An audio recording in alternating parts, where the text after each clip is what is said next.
ಇವರೆಲ್ಲ ಹೋದ್ರು? ಬೆಳಗ್ಗೆನೆ ಮನೆಯವ್ರ ಜೊತೆ ಮಾತಾಡಕ್ಕೆ ಕೊಟ್ಬಿಟ್ರಾ?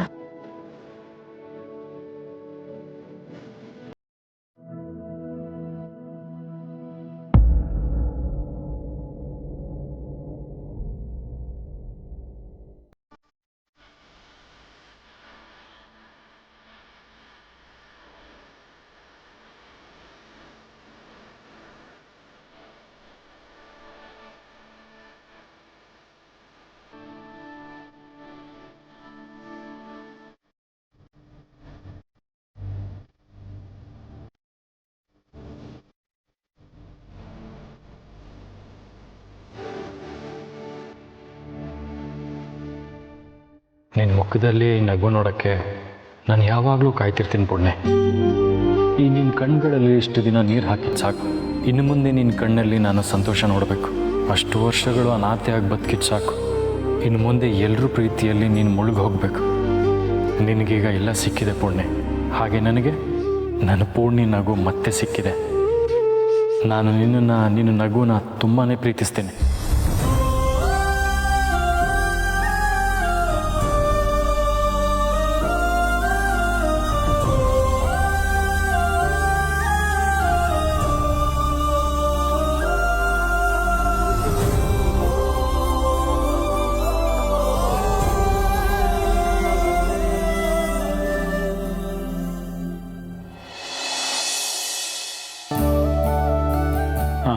ಇದು ಚೆನ್ನಾಗಿದೆ. ಆ ವೆಡ್ಡಿಂಗ್ ಹಾಲ್ಗೆ ಈ ಡಿಸೈನ್ ಸೂಟ್ ಆಗುತ್ತೆ ಚೆಕ್ ಮಾಡು. ಸೂಟ್ ಆಗುತ್ತೆ ಅಂದರೆ ಇದೇ ಥರ ಬೇರೆ ಬೇರೆ ಆಪ್ಷನ್ಸ್ ಕಳ್ಸಕ್ಕೆ ಹೇಳು. ಸರಿ ಬ್ರೋ, ನಾನು ಇವಾಗಲೇ ಅವ್ರಿಗೆ ಫೋನ್ ಮಾಡಿ ಕಳ್ಸಕ್ಕೆ ಹೇಳ್ತೀನಿ.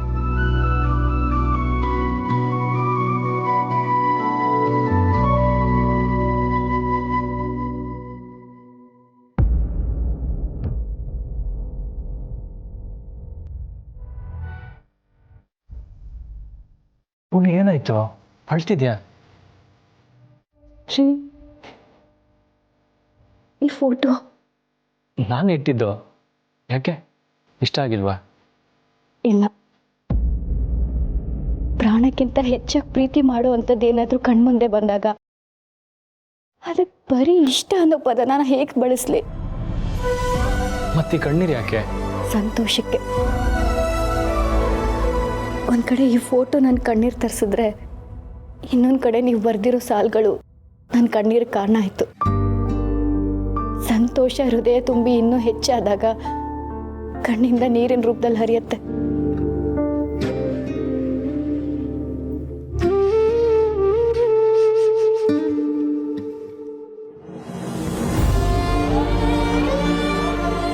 ಏನ್ ಮಾಡ್ತಿದ್ದೀರಾ? ಕಣ್ಣೀರಿಗೆ ಮುತ್ಕೊಡ್ತಿದ್ದೀರಾ? ಇದು ನಿನ್ನ ಸಂತೋಷದಿಂದ ಬಂದಿರೋ ಕಣ್ಣೀರು. ನಿನ್ನ ಕಣ್ಣೀರು ನನ್ನ ಪಾಲಿಗೆ ತುಂಬ ಶ್ರೇಷ್ಠ ಪುಣ್ಯ. ನೀನು ಯಾವಾಗಲೂ ಖುಷಿಯಾಗಿರಬೇಕು.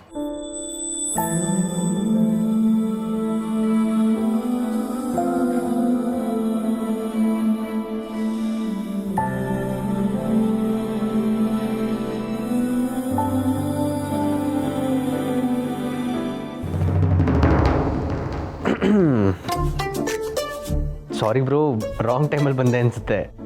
ಹಾಗೇನಿಲ್ಲ, ನಾವು ರಾಂಗ್ ಪ್ಲೇಸಲ್ಲಿದ್ದೀವಿ. ಸರಿ, ಡೆಕೋರೇಷನ್ ಅವ್ರಿಗೆ ಕಾಲ್ ಮಾಡಿದ್ದೆ. ಅವ್ರು ಬೇರೆ ಬೇರೆ ಡಿಸೈನ್ಸ್ ಕಳಿಸ್ತಾರಂತೆ. ಅದಕ್ಕೆ ಏನಿದು ಫೋಟೋ?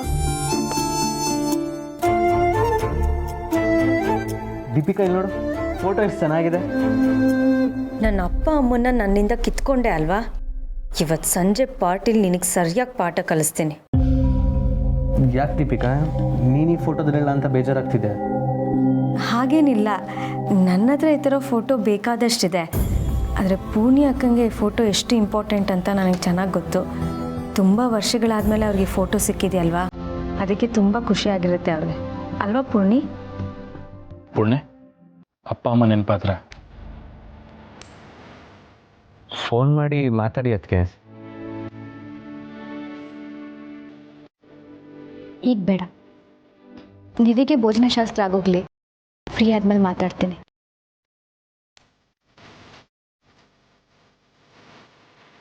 ಅಭಿ, ಆಫೀಸ್ ಕೆಲಸಗಳೆಲ್ಲ ಮುಗೀತಿದೆ. ಇವತ್ತು ರಾತ್ರಿ ಪಾರ್ಟಿಗೆ ಏನೆಲ್ಲ ವ್ಯವಸ್ಥೆಗಳಾಗಬೇಕು ನೀನೇ ನೋಡ್ಕೋಬೇಕು. ಸರಿ ಬ್ರೋ, ಅದನ್ನು ನಾನು ನೋಡ್ಕೋತೀನಿ.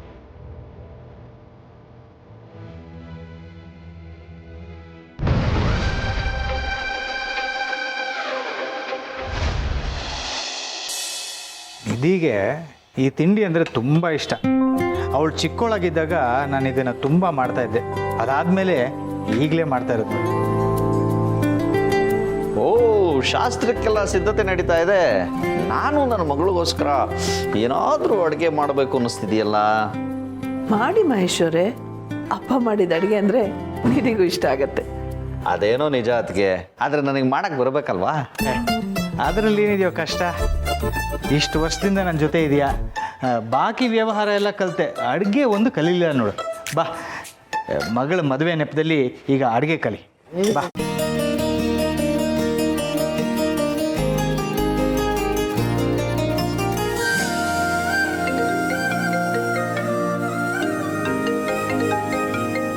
ಕೆಫೆಯಿಂದ ಕಾಲ್ ಬರ್ತಾ ಇದೆ, ಒಂದು ನಿಮಿಷ.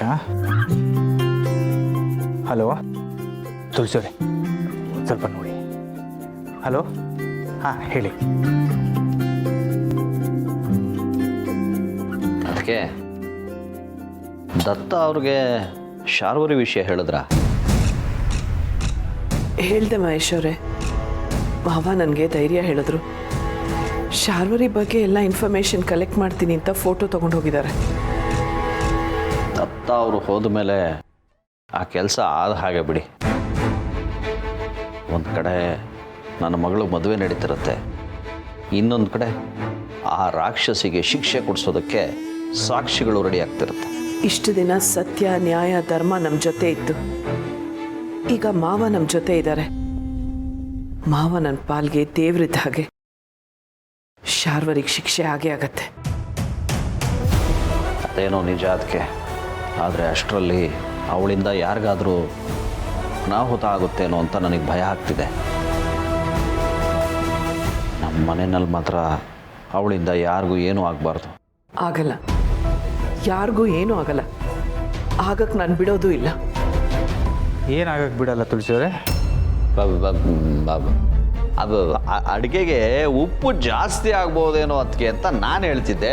ಆಗೋಗಿ ನಾನು ಬಿಡಲ್ಲ ಅಂತ ಅವ್ರು ಹೇಳ್ತಾ ಇದ್ರು ಅಲ್ವಾ? ಅದಕ್ಕೆ ನೀನು ಮಾಡೋಣ, ಅಡುಗೆ ಮಾಡೋಣ. ಲಕ್ಷ್ಮಣನ ಹಿಂದೆ ರಾಮ ಸೀತೆ ಇದ್ದ ಹಾಗೆ ನೀವಿಬ್ರು ನನಗೆ ಗೈಡ್ ಮಾಡಿ, ಎಲ್ಲ ನಾನೇ ಮಾಡ್ತೀನಿ. ಬಾ ಬಾ ಬಾ.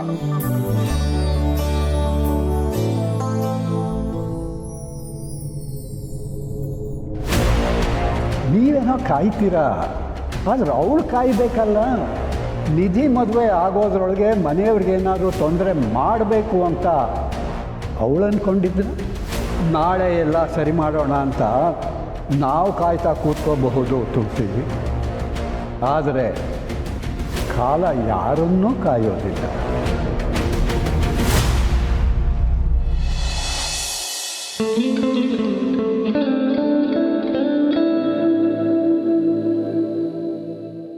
ಅಕ್ಕ,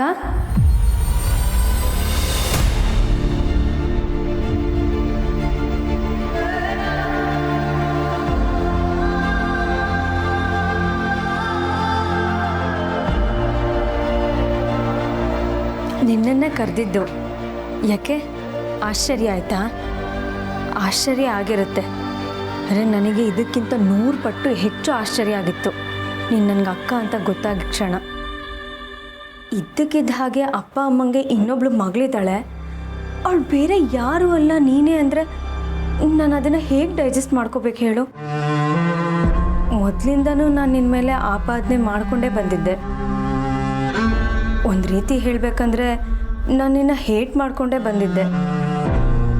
ಅಂಥದ್ರಲ್ಲಿ ನೀನು ನನ್ನ ಅಕ್ಕ, ನಾನು ಇನ್ನು ಮುಂದೆ ನಿನ್ನ ಜೊತೆಲಿ ಚೆನ್ನಾಗಿರಬೇಕು ಅಂತ ಹೇಳಿದ್ರೆ ನಂಗೆ ಹೇಗೆ ಅನಿಸಿರ್ಬೇಡ ಹೇಳು? ಇದನ್ನೆಲ್ಲ ಎಕ್ಸೆಪ್ಟ್ ಮಾಡ್ಕೋಬೇಕಂದ್ರೆ ನಂಗೆ ಸ್ವಲ್ಪ ಟೈಮ್ ಬೇಕಾಗಿತ್ತಲ್ವಾ? ಡ್ಯಾಡ್ ಅಷ್ಟು ದೊಡ್ಡವರಾಗಿ ಅವರೇ ಇದನ್ನೆಲ್ಲ ಅರ್ಥ ಮಾಡ್ಕೊಳ್ಳೋಕ್ಕೆ ಸ್ವಲ್ಪ ಟೈಮ್ ತೊಗೊಂಡ್ರು. ಅಂಥದ್ರಲ್ಲಿ ನಾನು ಚಿಕ್ಕವಳು, ನನಗಿದೆಲ್ಲ ಅರ್ಥ ಆಗೋಕ್ಕೆ ಸ್ವಲ್ಪ ಟೈಮ್ ಬೇಕಲ್ವಾ? ಆದರೆ ಈಗ ನೀನು ನಾನು ಬದಲಾಗಿದ್ದೀನಿ ಅಕ್ಕ. ನಾನು ತುಂಬ ಯೋಚನೆ ಮಾಡಿ ನೋಡಿದೆ. ಹೀಗೆ ನಿನ್ನ ಜೊತೆಲಿ ಕಿತ್ತಾಡ್ಕೊಂಡಿದ್ರೆ ಏನು ಪ್ರಯೋಜನ ಹೇಳು? ಅಕ್ಕನ ಪ್ರೀತಿ ಸಿಕ್ಕಿದ್ರು ಅದನ್ನು ಅನುಭವಿಸ್ಲಿಲ್ಲ ಅಂದರೆ ನನಗಿಂತ ಪಾಪಿ ಇನ್ಯಾರೂ ಇರೋಕ್ಕೆ ಸಾಧ್ಯ ಇಲ್ಲ. ಇಲ್ಲ ಅಕ್ಕ, ನನಗೀಗೆಲ್ಲ ಅರ್ಥ ಆಗಿದೆ. ನಾನು ಇನ್ಮೇಲಿಂದ ನಿನ್ನ ಜೊತೆ ತುಂಬ ಖುಷಿಯಾಗಿರ್ತೀನಿ. ನಾವಿಬ್ಬರು ಚೆನ್ನಾಗಿರಬೇಕು. ಅಪ್ಪ ಅಮ್ಮಂಗೆ ಈ ಮನೆಯವ್ರಿಗೆಲ್ಲರಿಗೂ ಖುಷಿ ಕೊಡಬೇಕು. ಯಾಕೆ ಹಾಗೆ ನೋಡ್ತಿದ್ಯಾ? ಯಾಕೆ ನನ್ನ ಮಾತನ್ನ ನಂಬಕ್ಕಾಗ್ತಿಲ್ವಾ? ಹಾಗಲ್ಲ, ಇದ್ದಕ್ಕಿದ್ದ ಹಾಗೆ ಬಂದು ಹೀಗೆಲ್ಲ ಹೇಳಿದ್ರೆ ಅಲ್ವಾ? ನಂಬಕ್ಕಾಗ್ತಿಲ್ಲ ಅಲ್ವಾ? ಇದೇ ಥರನೇ ನನಗೂ ಆಗಿದ್ದು. ಇದ್ದಕ್ಕಿದ್ದ ಹಾಗೆ ಡ್ಯಾಡ್ ಮಾಮ್ ಬಂದು ನಿನ್ಗೊಬ್ಳು ಅಕ್ಕ ಇದ್ದಾಳೆ, ಅದು ಪೂರ್ಣಿನೇ ಅಂತ ಹೇಳಿದ್ರೆ ನಾನು ಹಿಂಗೆ ನಂಬೇಕಾಗಿತ್ತು. ಪ್ಲೀಸ್ ನನ್ನ ಅರ್ಥ ಮಾಡ್ಕೋ ಅಕ್ಕ. ನನಗೂ ಮನಸ್ಸಿದೆ. ಆ ಮನಸ್ಸಲ್ಲಿ ಕೋಪ, ದುಃಖ, ಪ್ರೀತಿ ಅನ್ನೋ ಎಲ್ಲ ಫೀಲಿಂಗ್ಸು ಇದೆ. ಆ ಟೈಮಲ್ಲಿ ನನಗೆ ಏನು ಅನ್ನಿಸ್ತೋ ಆ ಫೀಲಿಂಗ್ಸ್ನ ಎಕ್ಸ್ಪ್ರೆಸ್ ಮಾಡಿದೆ ಅಷ್ಟೆ. ತಪ್ಪಾ? ಇಲ್ಲ, ನಿನ್ನ ಮಾತು ನಿಜ. ಇದ್ದಕ್ಕಿದ್ದ ಹಾಗೆ ಅಷ್ಟು ದೊಡ್ಡ ಸತ್ಯನ ಒಪ್ಕೊಳ್ಳೋದು ಅಂದರೆ ಕಷ್ಟ ಆಗುತ್ತೆ. ಇದನ್ನು ನಾನು ಫೇಸ್ ಮಾಡಿದ್ದೀನಿ. ಸಾಕು ಅಕ್ಕ, ಈ ಕಷ್ಟಗಳೆಲ್ಲ ಇವತ್ತಿಗೆ ಸಾಕು. ಇವತ್ತಿಂದ ನಾವಿಬ್ರು ಒಂದಾಗಿ ಈ ಮನೆಗೋಸ್ಕರ ಬದುಕಬೇಕು, ಸರಿನಾ?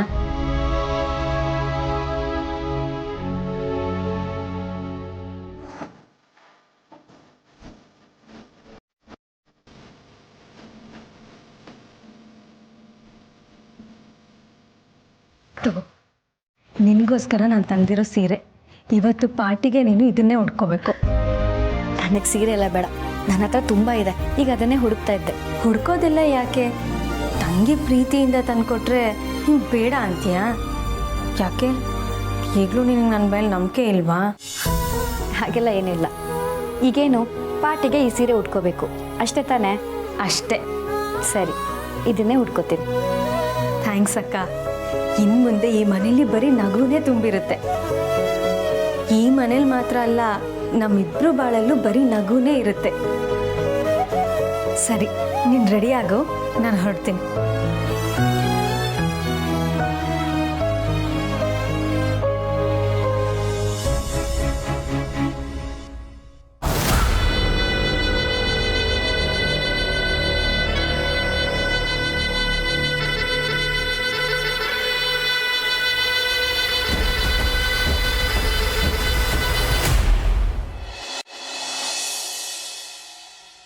ಸರಿ, ಇನ್ನೂ ರೆಡಿ ಆಗಿಲ್ವಾ?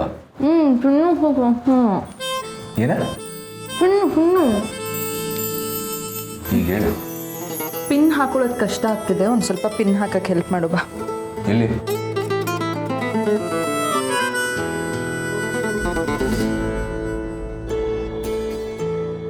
ಸಾಥಿ ಜೊತೆಗಾತಿ ಇದು ತಾಜಾ ಮಾಹಿತಿ. ಆದೆ ನೀನಾದೆ ನನ್ನಾಡೋ ಸಾರಥಿ. ಸಂತ ಗುಣವಂತ ನಾನಿಂದು ನಿನ್ನೋಳು, ಸ್ವಂತ ನಿನಗಂತ ಭೂಮಿಗೆ ಬಂದೋಳು.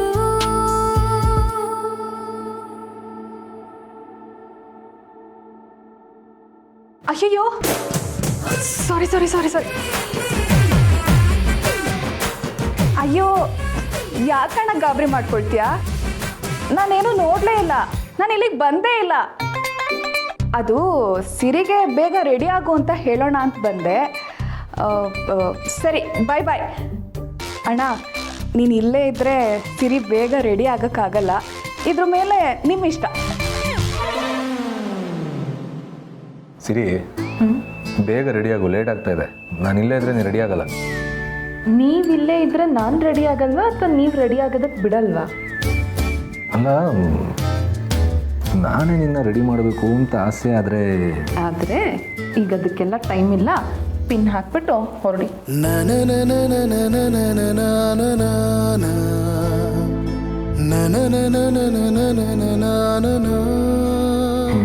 ಬೇರೆ ಎಲ್ಲಾದರೂ?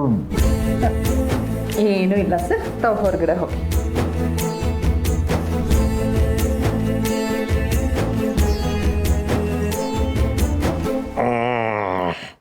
ಸಮರ್ಥ, ಈ ಹೆಣ್ಮಕ್ಳದು ಸಡಗರ, ಸಂಭ್ರಮ, ಅಲಂಕಾರ ಎಲ್ಲ ಮುಗೀತಾ?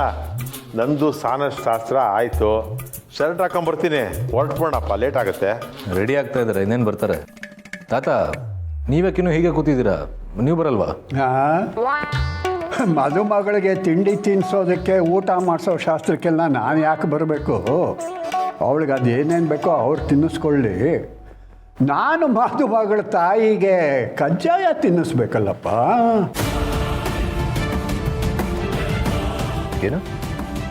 ಏನು ಹೇಳ್ತಿದ್ರ ತಾತ? ನಿಮ್ಮ ಮಾತು ಅರ್ಥ ಆಗಿಲ್ಲ ನನಗೆ. ಅದರಲ್ಲಿ ಅರ್ಥ ಆಗುವಂಥದ್ದು ಏನೋ ಇದೆ. ಮದುಮಗಳಿಗೆ ತಿಂಡಿ ತಿನ್ನಿಸಿ ಅವರ ಅಪ್ಪ ಅಮ್ಮ ಕಾಯ್ತಾ ಇರ್ತಾರೆ ಅಂತಂದೆ. ನನಗೆ ಬೇರೆ ಏನೋ ಕೆಲಸ ಇದೆ, ಅದೆಲ್ಲ ಮುಗಿಸ್ಕೊಂಡು ಸಂಜೆಗೆ ಬರ್ತೀನಿ. ಸರಿ ತಾತ, ಹಾಗೆ ಮಾಡಿ. ಸರಿ ಸಂಧ್ಯಾ, ಬೇಗ ಬನ್ನಿ.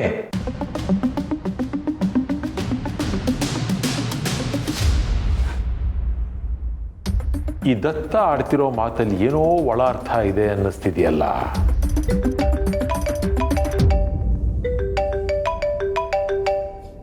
ಶಾರ್ವರಿ ಈಗ ಯಾಕೆ ಕಾಲ್ ಮಾಡ್ತಿದ್ದಾಳೆ?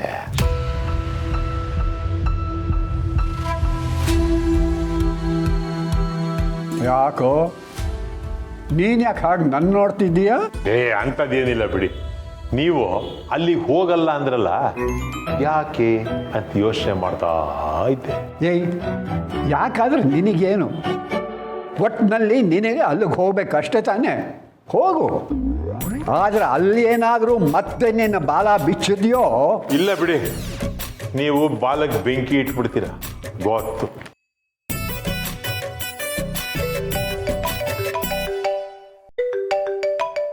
ಈ ಅಮ್ಮ ಯಾಕೆ ಕಾಲ್ ಮಾಡ್ತಿದ್ದಾಳೆ, ಅದೇನು ಅಂತ ಕೇಳೇ ಬಿಡೋಣ.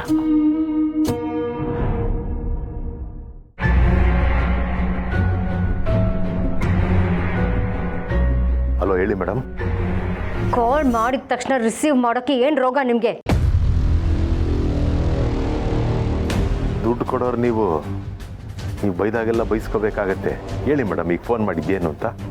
ಕೇಳಿದ್ದಕ್ಕೆ ಮಾತ್ರ ಉತ್ತರ ಕೊಡು. ಯಾಕೆ ಇಷ್ಟೊತ್ತಾದರೂ ಕಾಲ್ ರಿಸೀವ್ ಮಾಡಲಿಲ್ಲ? ಅಯ್ಯೋ ಮೇಡಮ್, ಮನೆ ತುಂಬ ಜನ ಇದ್ದಾರೆ. ಅದು ಅಲ್ಲದೆ ಮನೆಯಲ್ಲಿ ಇವಾಗ ಡಾನ್ ದತ್ತ ಅವ್ರು ಬೇರೆ ಇದ್ದಾರೆ. ನಮ್ಮಿಬ್ಬರಿಗೂ ಈ ರೀತಿ ಕಾಂಟ್ಯಾಕ್ಟ್ ಇದೆ ಅಂತ ಅವ್ರಿಗೇನಾದರೂ ಗೊತ್ತಾದರೆ ನಮ್ಮಿಬ್ಬರನ್ನು ಒಂದೇ ಮರದ ರಂಬೆಗೆ ನೇತಾಕ್ಬಿಡ್ತಾರೆ ಅಷ್ಟೇ, ಪಕ್ಕ. ಸರಿ, ಅಲ್ಲಿ ಏನಾಗ್ತಿದೆ ಈಗ? ಓ, ಸಿಕ್ಕಾಪಟ್ಟೆ ನಡೀತಾ ಇದೆ ಮೇಡಮ್.